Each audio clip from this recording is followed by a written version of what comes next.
Hello. Welcome to Hachi Rambo. Today's anime is going to be My Next Life as a Villainess, en route to lead to Doom X. Now let's give you a quick recap of the story so far. And there will be spoilers. Not much, but there will be spoilers. So we start off with Catalina class hits her head and suddenly remembers her past life and that the life she's living right now is from an Otome game, Fortune Lover. After that, she not only realizes she was reborn into this game, but she is the villainess of the game and the one that doesn't have any good route. Determined not to get the worst route, she tries her best for the exile route. She learns skills like farming to help her with her exile and tries to avoid doom flags. Little does Catalina know, by remembering her past life, being the kind person she is not only changes her fate, but those around her too. Most of the plot of this anime is in season 1. I don't know, I feel like season 2 is basically a giant filler. Let me talk about the main characters. Catalina is a gem. Just something about her oozes charisma. Maybe it's that she's unapologetically herself. She's the daughter of a duke and engaged to a prince, but none of that matters to her. She's just focused on surviving and living her best life and eating whatever she can get her hands on.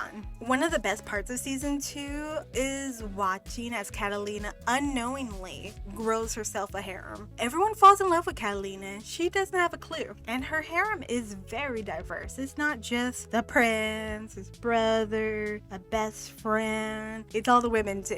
This is a mixed harem. It's kind of hilarious. Now, season 1 does end with Catalina discovering a secret route from the game and avoiding the bad ending and becoming friends with everyone. Now, this is where season 2 is lacking. Season 2 can be summed up as Catalina going about her day and her harem starting to make moves towards her attention, which would be okay since she was reincarnated in a Otome game, which, if you don't know, an Otome game is a story-based video game that's targeted towards women. Generally, one of the goals is to develop romantic relationships between the female main character and the several male characters. Romance is expected.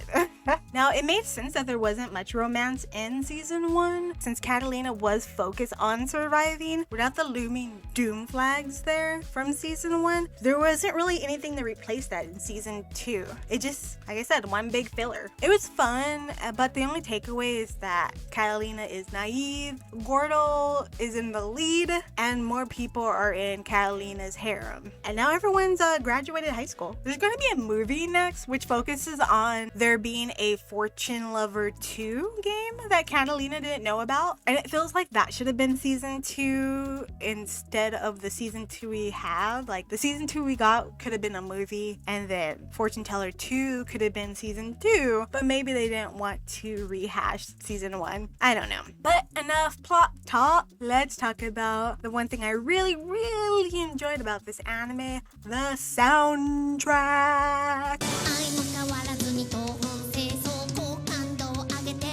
Now, the music is a banger. Season 1 and Season 2 opening songs are energetic and fun, while the music cues in the show are on point. They really set the tone for some scenes. And no, I feel like Season 2 had way better background music than Season 1.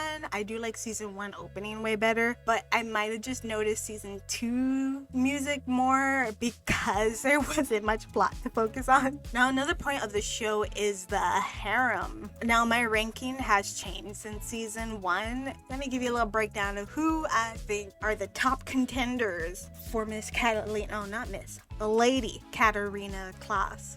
Gordo, number 1. He's moved up on my list. He definitely was not number 1 before season 2. My number 1 used to be Alan. Gordo is Catalina's fiance, and I kind of like that he's been making moves this season. He knows Catalina would have never seen him as a real love interest if he didn't make his intentions very clear. Next up is my number 2, which is Nicole. Nico is just so hot. Everyone swoons when he smiles, myself included. That's all he needs.